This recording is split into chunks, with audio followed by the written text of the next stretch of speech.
Hi friends, welcome back to my channel. কেমন আছো তোমরা সবাই? আমি জানি তোমরা সবাই খুব ভালো আছো, আমিও কিন্তু খুব ভালো আছি। আর হ্যাঁ, তোমাদেরকে আমার একটা কথা বলার ছিল। যারা যারা আমার চ্যানেলকে সাবস্ক্রাইব করেছো তাদেরকে আমি অনেক থ্যাংক ইউ বলতে চাই। অনেক অনেক ধন্যবাদ আমার পাশে থাকার জন্য। আর যারা এখনো সাবস্ক্রাইব করোনি, প্লিজ করে নাও। তোমাদের সাপোর্ট পেলে আমি আরো আরো উৎসাহ পাবো আর আরো ভিডিওস আমি নিয়ে আসার চেষ্টা করব। তো তোমরা প্লিজ আমার পাশে থাকো। আজকে স্যাটারডে, তো এখন 3টে বাজে। তো এখন থেকে আমি আমার ব্লগটা স্টার্ট করছি। এক্ষুনি আমি স্নান করে আসলাম, তো এখন আমরা লাঞ্চ করতে বসবো। শনিবার রবিবারগুলো কি হয়ে যায়, একটু তো লেট হয়ই। হাজব্যান্ড ঘরে থাকে, তো প্রত্যেক শনিবারও থাকে না, ও সেকেন্ড স্যাটারডে আর ফোর্থ স্যাটারডে থাকে। তো এই দিনগুলো আমাদের একটু তো লেট হয়েই যায়। আর আমার ঘরে একজন আছে না, যে সারাদিন খুব কাজ করে, তো সে এখন কোনায় গিয়ে একটুখানি আওয়াজ করছে। তোমরা আওয়াজ পাচ্ছ নিশ্চয়ই। দাঁড়াও, তোমাদেরকে দেখাচ্ছি। কি কি করছো তুমি? কি আওয়াজ করছিলে? কি আওয়াজ করছিলে তুমি?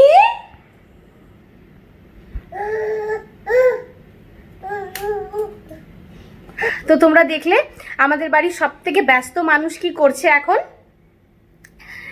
তো তোমরা ভাবতেই পারো যে আমি এরকম ভাবে কেন এসেছি। চুল একদম মানে তেল মনে হচ্ছে, পুরো টান টান করে বাঁধা রয়েছে।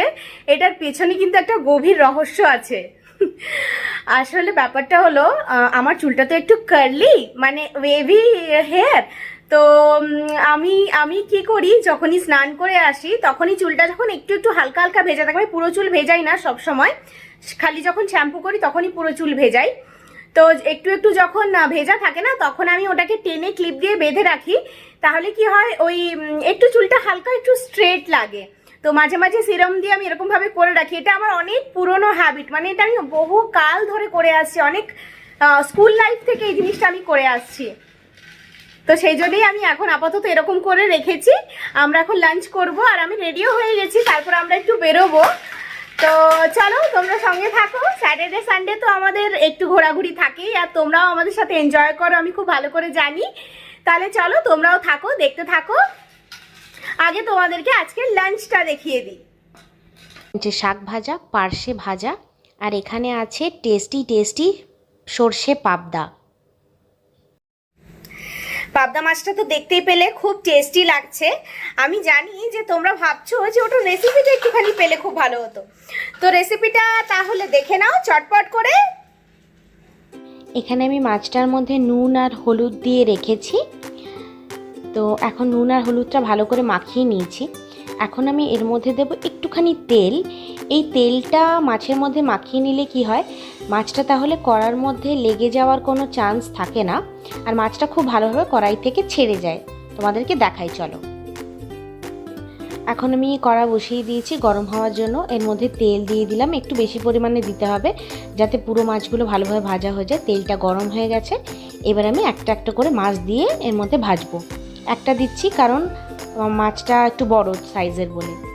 তো এখন এক সাইড হয়ে গেছে, আমি এটাকে উল্টে নিচ্ছি। দেখো মাছটা একটুও কড়ার মধ্যে লাগেনি, খুব সহজে মাছটা উল্টে গেল। তো খুব ফাটছিল, ওই জন্য আমি ঢেকে দিলাম।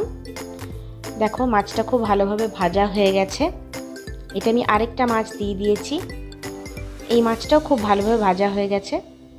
এখন আমি মিক্সিং জারের মধ্যে 2 টেবিল স্পুন সর্ষে আর 2 টেবিল স্পুন পোস্ত নেব, আর ওর সাথে আমি অল্প একটুখানি নুন দেব, দিয়ে এটাকে আমি মিক্সিতে পেস্ট করে নেব। মাছগুলো আমার ভাজা হয়ে গেছে, আমি তুলে নিচ্ছি। দেখো সব মাছগুলো আমার ভাজা হয়ে গেছে। সেম প্রসেসে আমি এই পার্শে বাটাগুলোকেও ভেজেছিলাম, এগুলো কিন্তু একটুও লাগেনি। এখন ওই সেম কড়াইতে আমি কালো জিরে ফোড়ন দিলাম। এখানে কাঁচা লঙ্কা দিলে ভালো হতো, কিন্তু কাঁচা লঙ্কা ঘরে নেই, ওই জন্য আমি দিতে পারছি না। তো আমি 2খানা টমেটো কেটে রেখেছিলাম, সেটা দিয়ে দিলাম। এবার টমেটোগুলোকে আমাকে ভালোভাবে ভাজতে হবে, একদম যাতে গলে যায় ততক্ষণ অবধি। টমেটোগুলো মোটামুটি আমার গলে গেছে। এবার আমি এর মধ্যে সর্ষে আর পোস্তর যে পেস্টটা বানিয়েছিলাম সেটা দিয়ে দেবো। আমি পরিমাণে একটু বেশি রাখছি কারণ মাছগুলো অনেক বেশি আছে, হয়তো আমরা রাতে খেতে পারি বা কালকে এটা খেয়ে নিতে পারি। এখন অল্প একটুখানি জল দেব, দিয়ে এটাকে ভালোভাবে ভাজতে হবে।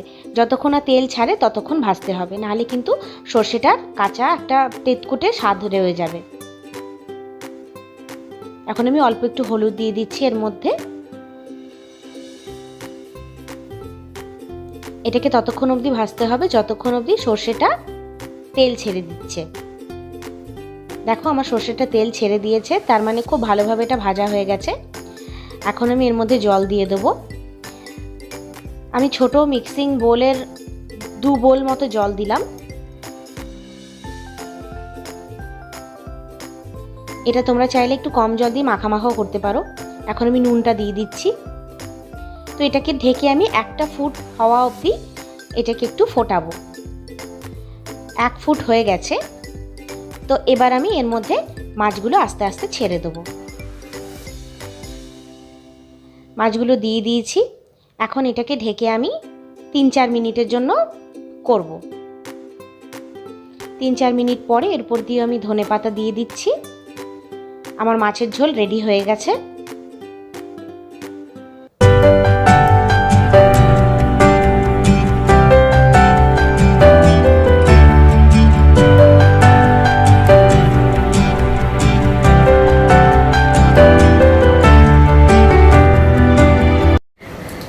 তো অনেকক্ষণ পর আবার তোমাদের সাথে কথা বলছি। খেয়ে দিয়ে আমরা 4টের সময় উঠেছিলাম, মনে মনে ভেবেছিলাম যে 5টার সময় বেরোবো, কিন্তু ভাবি এক আর হয়তো আরেক। তো 6:30 বেজে গেছে, এখন আমরা বেরোচ্ছি। এই যে ডোডো রেডি হয়ে গেছে, এটা হচ্ছে ওর জামা, কিন্তু তার প্যান্ট অন্য। আসলে না, এই জামার যে প্যান্টটা ছিল সেটা ডোডোর একটু বড় হয়, তো এটা আমি পরাতে পারি না, ওই জন্য আমি অন্য প্যান্ট দিয়ে এটাকে মিক্স অ্যান্ড ম্যাচ করে দিই। তো একদম রেডি হয়ে গেছে, বারবার আমাকে দেখছে, কারণ ও বুঝে গেছে যে মাম্মা কানে খুব সুন্দর দুল পড়েছে, যাতে আমি ওটাকে ভালোভাবে টানতে পারি। আচ্ছা, তোমাদেরকে আগে বলে দিই যে আমরা যাচ্ছি কোথায়। তোমাদেরকে আগেও একবার দেখিয়েছিলাম, আজকে যদি পারি তাহলে আর একটু ভালো করে দেখাবো। আমরা এখন যাচ্ছি সারাত সিটি মল। এই মলটা না হায়দ্রাবাদের তো সব থেকে বড় মল, আর মনে হয় ইন্ডিয়ারও সব থেকে বড় মল। তো আগে একবার তোমাদেরকে আমি দেখিয়েছিলাম, আমার হাজবেন্ডের বার্থডের দিনকে আমরা ওই মলে গেছিলাম। চলো আজকে আবার তোমাদেরকে দেখাই।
এখানে এই জায়গাটা না বাড়ি থেকে আমাদের অনেক দূরে, তো ওর তো অবস্থা খারাপ হয়ে যায় বাইক চালিয়ে আসতে, তাই না?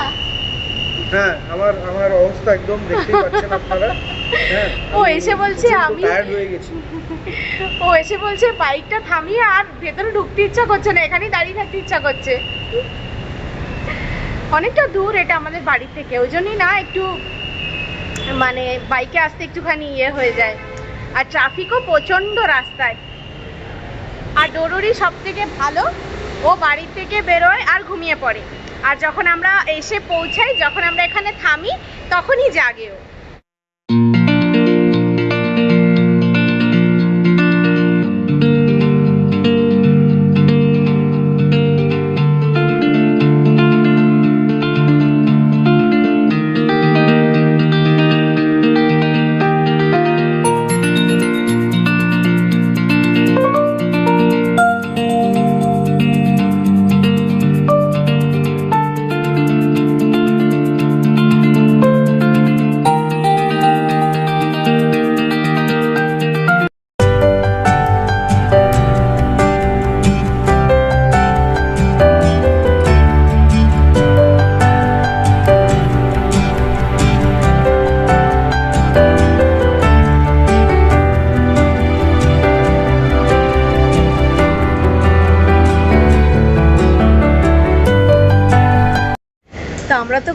বেড়াচ্ছি, এনজয় করছি আমাদের স্যাটারডে। আর এখন আমি আমার খুব ফেভারিট একটা জায়গায় এসেছি, এখানে অনেক ঘর সাজানোর জিনিস আছে। চলো তোমাদেরকে একটু দেখাই। আমি তো মানে এরকম জায়গায় আসলে আমি পাগল হয়ে যাই, নিজেকে কন্ট্রোল করতে পারি না। এখন আমরা কিছু নেব না যদিও, জাস্ট এমনি ঘুরে দেখছি। ঘুরতেও একটা মজা লাগে, কিন্তু অনেক আইডিয়া পাওয়া যায়।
তো আমরা এখন এসছি, এখানে একটা গেমিং জোন আছে।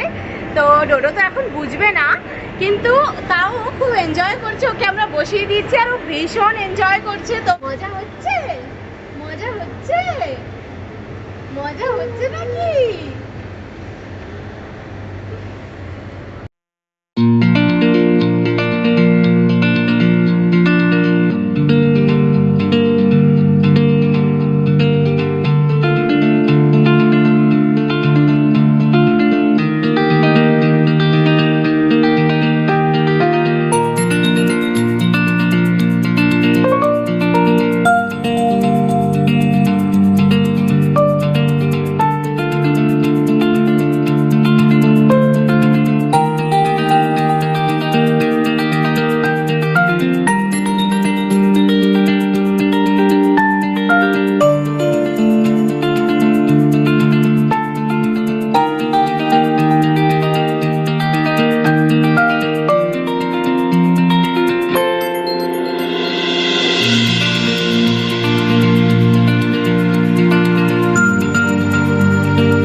খেতে। তোমরা আওয়াজ পাচ্ছ কিনা জানি না, কারণ মিউজিক টিউজিক চলছে একটুখানি। তো ঠিক আছে, পরে কথা বলছি তোমাদের সাথে।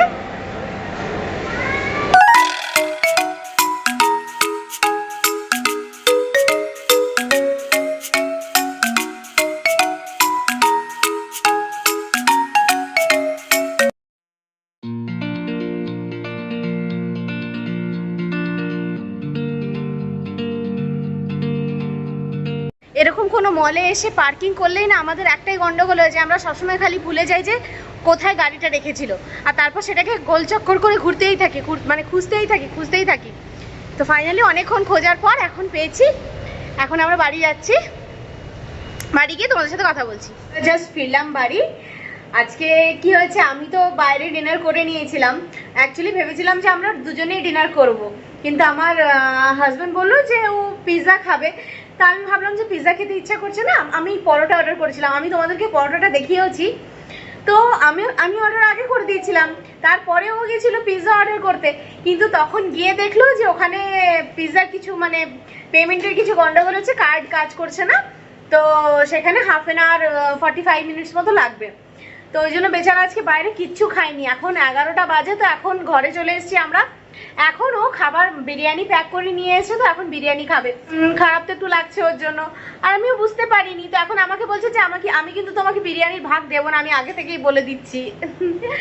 তো চলো এখন ব্লগটা আমি এখানেই এন্ড করি, খুব টায়ার্ড লাগছে। আজকের ভিডিওটা যদি তোমাদের ভালো লাগে তো প্লিজ একটা লাইক করে দিও, আমার চ্যানেলটাকে সাবস্ক্রাইব করে আমাকে উৎসাহিত করো। তাহলে তোমাদের সাথে আবার দেখা হবে অন্য কোনো ভিডিওতে। ততক্ষণের জন্য